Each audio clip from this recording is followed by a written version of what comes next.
Good morning student. कल के video के माध्यम से आपने अर्थशास्त्र और अर्थव्यवस्था के बारे में अध्ययन किया था। आज अर्थशास्त्र और अर्थव्यवस्था में ही हम अर्थव्यवस्था के बारे में कुछ और सामान्य जानकारी है वो प्राप्त करते हैं। कुछ मैं कल की बात आपको रिपीट कर दूं कि जिसमें हमने अर्थशास्त्र क्या है और अर्थव्यवस्था के बारे में आपको एक सामान्य परिभाषा, सामान्य अर्थ परिचय के रूप में मैंने आपको अच्छे ढंग से इस पर बताया था। अर्थव्यवस्था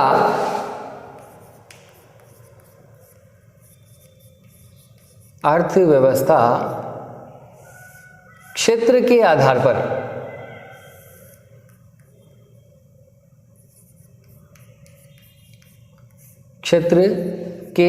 पर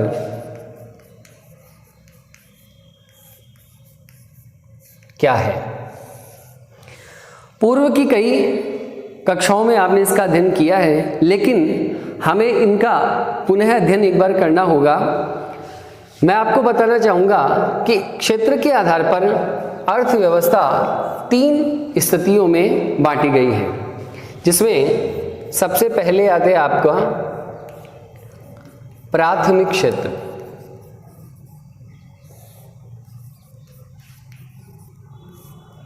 दूसरा आता है द्वितीयक क्षेत्र और तीसरा आता है तृतीयक क्षेत्र।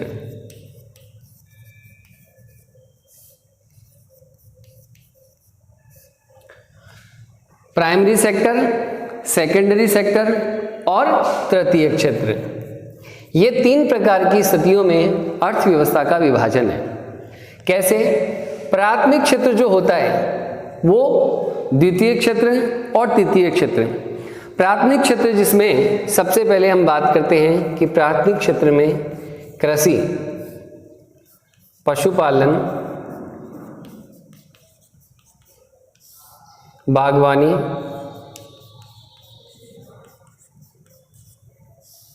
खनन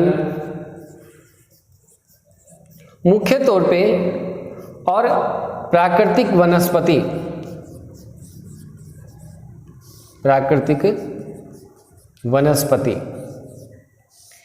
इन स्थितियों को प्राइमरी सेक्टर इंडस्ट्री में बांटा गया है। अर्थात कृषि, पशुपालन, बागवानी, खनन और प्राकृतिक वनस्पति, ये अर्थव्यवस्था के प्राइमरी सेक्टर पॉइंट्स कहलाते हैं। प्राथमिक क्षेत्र में किनको सम्मिलित किया जाता है? कृषि, पशुपालन, बागवानी, खनन, प्राकृतिक वनस्पति आदि। मतलब हमारा अर्थव्यवस्था के लिए जो मूल आधार है वो इन्हीं पर टिका हुआ है। फिर इस प्राथमिक क्षेत्र को आधार मानते हुए हम द्वितीय क्षेत्र की बात करते हैं। द्वितीय क्षेत्र में 2 सबसे प्रमुख सेक्टर माने गए हैं, जिसमें एक तो आता है आपका विनिर्माण और दूसरा आता है निर्माण।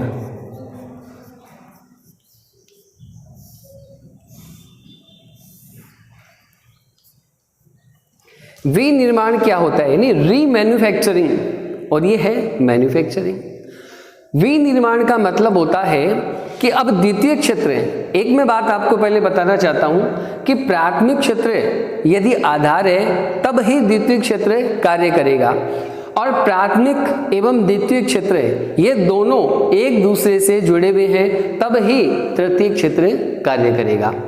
अब द्वितीय क्षेत्र में विनिर्माण और निर्माण।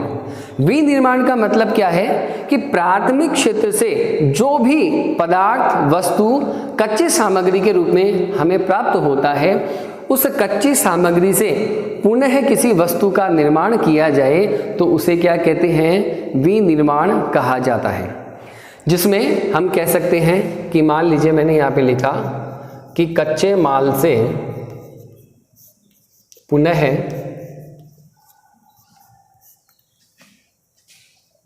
पुनः निर्माण, अर्थात जो कच्चा पदार्थ या इन सब सेक्टर से जो भी हमें प्राप्त हो रहा है उनसे हम किसी वस्तु का पुनर्निर्माण करते हैं। जैसे एग्रीकल्चर से हमें जो फसलें हैं वो प्राप्त होती हैं, सब्जियां प्राप्त होती हैं, धान प्राप्त होता है, गेहूं, चावल, चना जो भी है।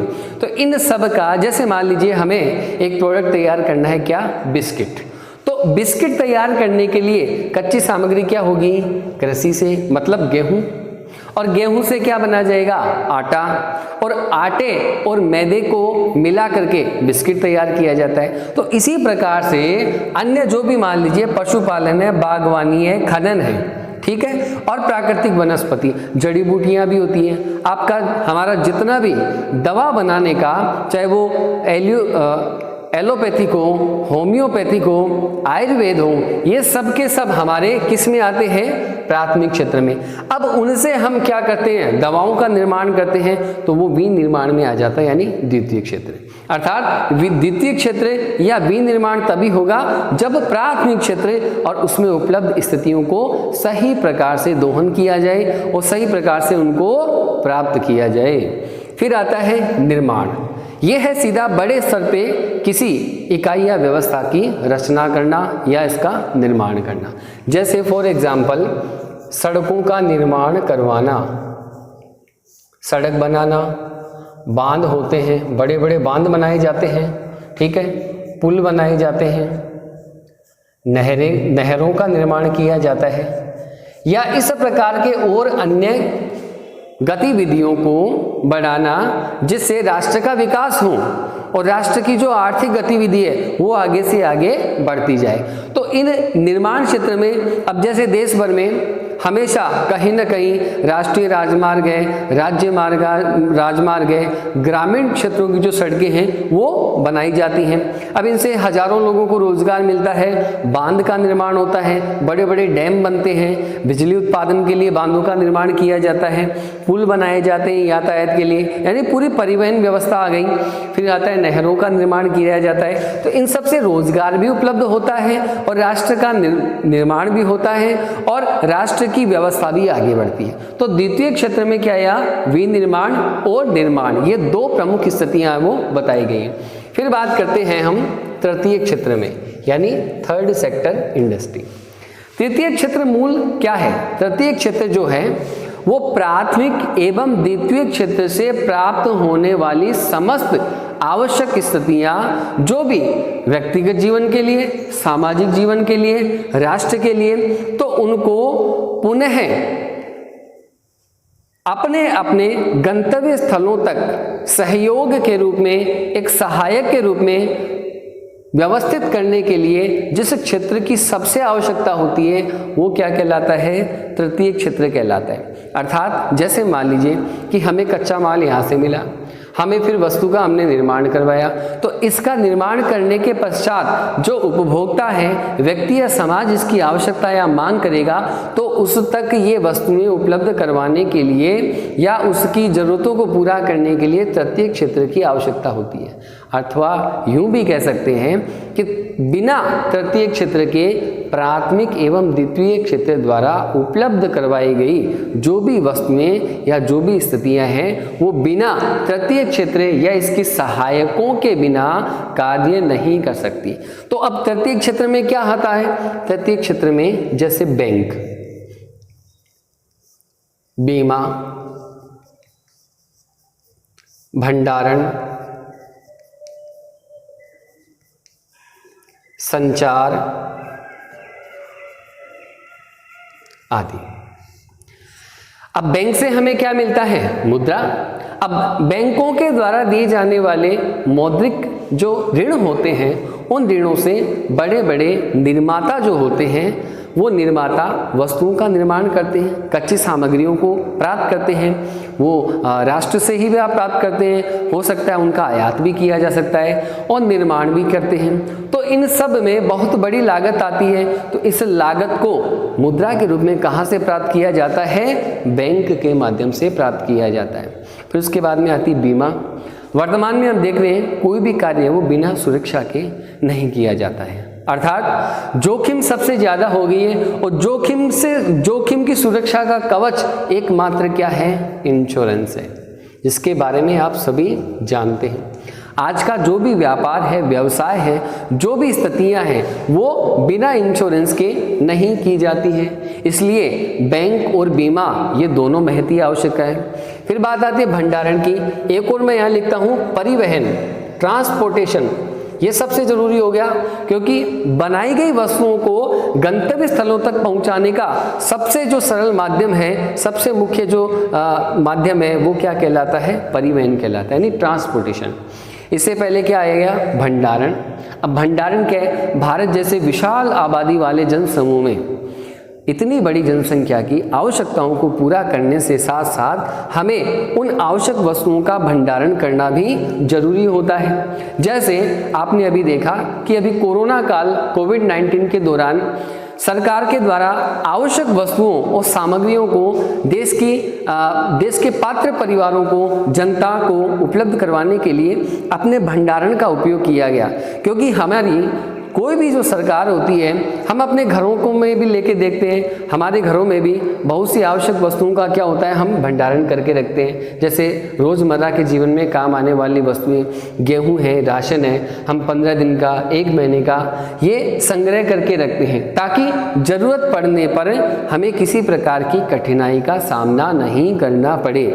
फिर आता है संचार, यानी टेलीकॉम। अब संचार आज वर्तमान में जो भी लेन देन है, उत्पादन है, व्यवसाय है, या एक राष्ट्र की व्यवस्था जिसे हम अर्थव्यवस्था कह रहे हैं, वो अर्थव्यवस्था बिना संचार के संभव नहीं है। आज मीडिया है, फ़ोन के माध्यम से, मोबाइल के माध्यम से हम कितने सभी प्रकार के कार्य को घर बैठे निपटा सकते हैं। तो इस प्रकार से प्राथमिक क्षेत्र, द्वितीय क्षेत्र और तृतीय क्षेत्र, इन तीनों के माध्यम से अर्थव्यवस्था को 3 भागों में बांटा गया है। अब इन सब के लिए सरकार क्या करती है, सत्ताएं या हमारा संविधान क्या करता है, एक इस प्रकार की व्यवस्था की रचना करता है जो समस्त उन बिंदुओं या उन तंत्रों से बना हुआ है जिसमें कल मैंने बताया था आपको, सामाजिक है, राजनीतिक है, आर्थिक है, धार्मिक है, विधिक या कानून, ये सब मिलके क्या करते हैं, एक व्यवस्था की रचना करते हैं। और व्यवस्था किसके लिए? इनके लिए। किस उद्देश्य से? ताकि समाज या राष्ट्र का सामाजिक परिवर्तन हो सके, आर्थिक कल्याण किया जा सके। इसलिए अर्थव्यवस्था के बहुत बड़े क्षेत्र होते हैं, इनको 3 सेक्टर, प्राथमिक क्षेत्र, द्वितीय क्षेत्र और तृतीय क्षेत्र में बांटा गया है। इसके बाद हम चर्चा करते हैं, ये तो हो गए 3 क्षेत्र के आधार पे, या यूं कह दें कि आर्थिक स्थिति के आधार पर भी इनका विभाजन ये होता है। आगे बात करते हैं अर्थव्यवस्था में। यह भी जो बिंदु अब मैं आगे बताने जा रहा हूं, यह बिंदु भी आपके द्वारा पूर्व की कई कक्षाओं में आपने इसके बारे में जानकारी प्राप्त की है, पढ़ा होगा निश्चित रूप से।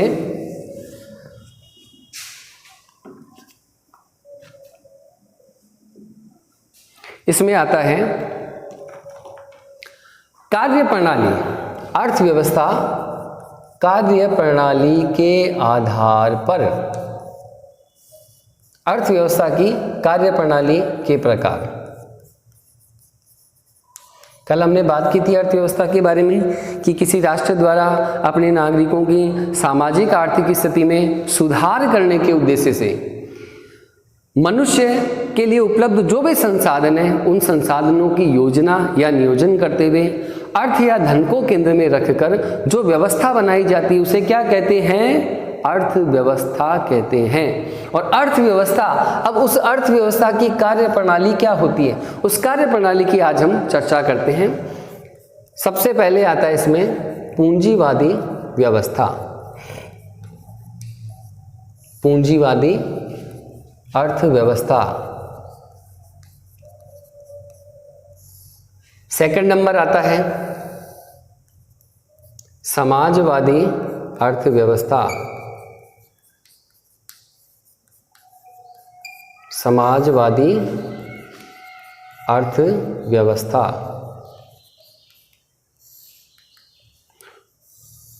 और नंबर 3 आती है मिश्रित अर्थव्यवस्था।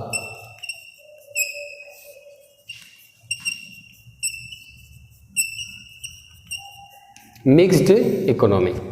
इनको अर्थव्यवस्था या कार्य प्रणाली भी कह सकते हैं, जैसे समाजवादी कार्य प्रणाली, मिश्रित कार्यप्रणाली, पूंजीवादी कार्यप्रणाली। तो ये क्या हो गया? Capitalism economy. दूसरा हो गया सोशलिज्म इकोनॉमी। और तीसरा हो गया मिक्स्ड इकोनॉमी। अब इनकी हम चर्चा करते हैं कि ये पूंजीवादी, समाजवादी और मिश्रित अर्थव्यवस्थाएं क्या होती हैं संक्षेप में। देखिए, सबसे पहले पूंजीवादी अर्थव्यवस्था या आर्थिक प्रणाली किसी राष्ट्र की वह व्यवस्था होती है जिसमें समस्त आर्थिक संसाधनों या आर्थिक निर्णय जो होते हैं वो अधिकांशतः किसके द्वारा लिए जाते हैं? निजी स्वामित्व के द्वारा, मतलब निजी आधिपत्य होता है। इसका तात्पर्य ये नहीं है कि वहाँ की जो सरकार है, जो राष्ट्र व्यवस्था है, वो दरकिनार कर दी जाती है। मूल उद्देश्य क्या है कि सरकारों का वहाँ काम होता है राष्ट्र के नियंत्रण की व्यवस्था, जो विशेष परिस्थितियों में काम में ली जाती है। बाकी उत्पादन है, उपभोग है, मूल रूप से उत्पादन संबंधी जो संसाधनों पर निर्णय लिए जाते हैं वो क्या कर दिए जाते हैं? निजी जो व्यक्ति है, निजी स्वामित्व है, उसको हस्तांतरित कर दिए जाते हैं। तो अधिकांश जो निर्णय है वो निजी स्वामित्व के द्वारा लिए जाते हैं। और जिनका अधिकाधिक उद्देश्य क्या होगा? जिनका अधिकाधिक उद्देश्य लाभ प्राप्ति होगा, यानी लाभ कमाना, प्रॉफिट। अब वो अपना प्रॉफिट कमाएंगे। अब सरकार को, राष्ट्र में उनका योगदान कैसे लिया जाए, तो इसका निर्धारण है वो सरकार के द्वारा कर व्यवस्थाओं के माध्यम से प्राप्त कर लिया जाता है। और निजी स्वामित्व का उद्देश्य केवल अधिकाधिक लाभ कमाना, और सरकार क्या करती है? आर्थिक नीतियों के माध्यम से उनसे अधिक से अधिक दरों के आधार पर कर वसूलती है। तो इस प्रकार से पूंजीवादी अर्थव्यवस्थाएं संचालित की जाती हैं। फिर आता है समाजवादी अर्थव्यवस्था। यदि एग्जाम्पल की बात करें कि पूंजीवादी अर्थव्यवस्थाएं जो होती हैं, जो मान लीजिए मैं कहूँ कि अमेरिका है, ब्रिटेन है, जर्मनी है, रूस है, तो इत्यादि देशों के द्वारा पूंजीवादी अर्थव्यवस्थाएं अपनाई गई हैं। लेकिन वर्तमान में इनमें पूंजीवादिता है, परंतु इसका तात्पर्य ये नहीं कि सब कुछ निजी हाथों में ही सौंप दिया जाए। दूसरा आता है समाजवादी अर्थव्यवस्था, सोशलिज्म इकोनॉमी। क्या है समाजवादी अर्थव्यवस्था? समाजवाद, नाम के साथ में समझना, समाजवाद। अब समाज मतलब कि जिस व्यवस्था का केंद्र समाज होगा, तो समाजवाद का केंद्र मतलब क्या है कि जैसे कि इसमें सत्ता पक्ष का जो निर्णय होता है वो राष्ट्र की सामाजिक और आर्थिक स्थिति को कल्याण उद्देश्य के रूप में सुधारने के लिए अंतिम रूप से निर्णय लिए जाते हैं। इसमें राष्ट्र का जो मुख्य शासक होता है, ध्यान से समझना, समाजवाद में राष्ट्र का जो मुख्य शासक है, राष्ट्र का मुख्य शासक,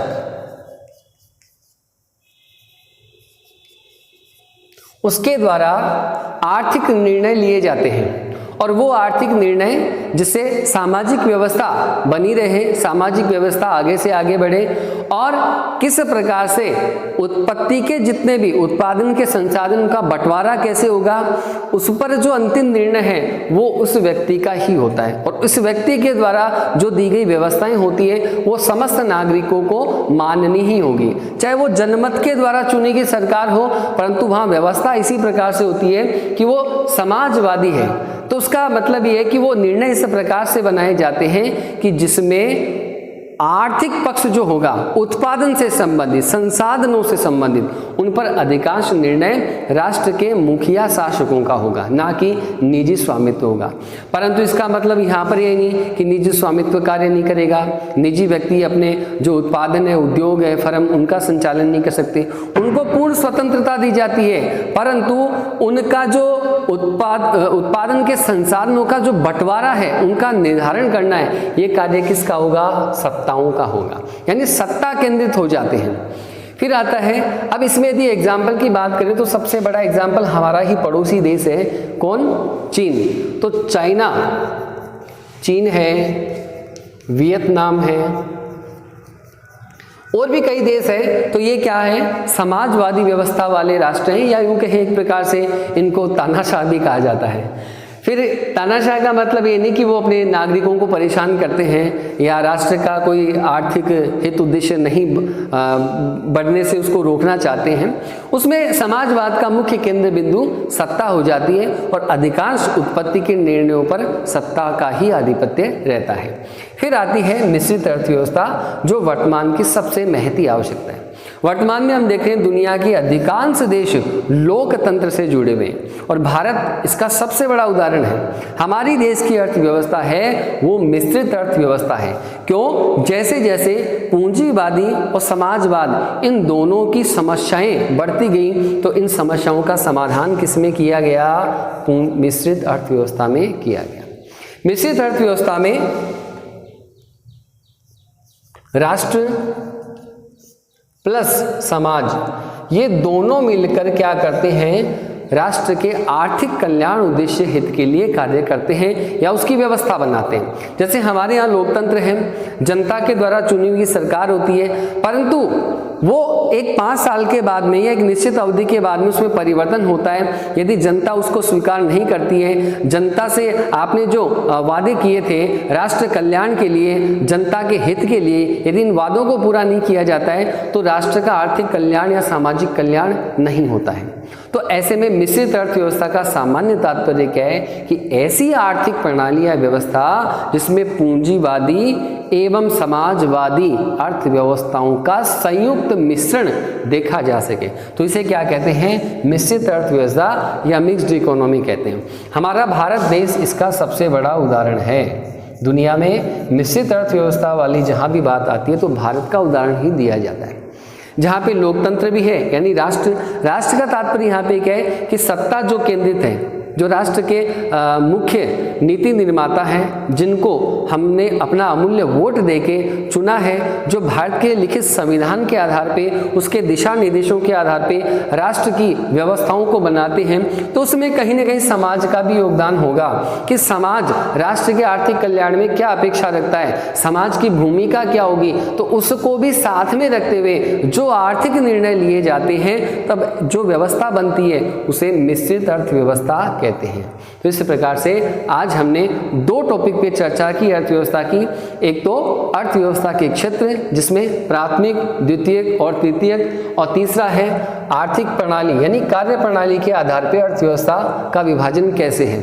इसमें पूंजीवादी अर्थव्यवस्था, समाजवादी अर्थव्यवस्था और मिश्रित अर्थव्यवस्था। इस प्रकार से आगे के वीडियोस के माध्यम से हम अब अपने विषय के जो इकाइयां हैं, पाठ हैं, उनका अध्ययन करेंगे कि किस प्रकार से जो अर्थशास्त्र विषय है उसका विभाजन है, उसमें कुल टॉपिक कितने हैं, उसमें किस प्रकार से पाठ आपको दिए गए हैं, इनकी चर्चा हम अपने नेक्स्ट वीडियो में करेंगे। तब तक के लिए गुड बाय।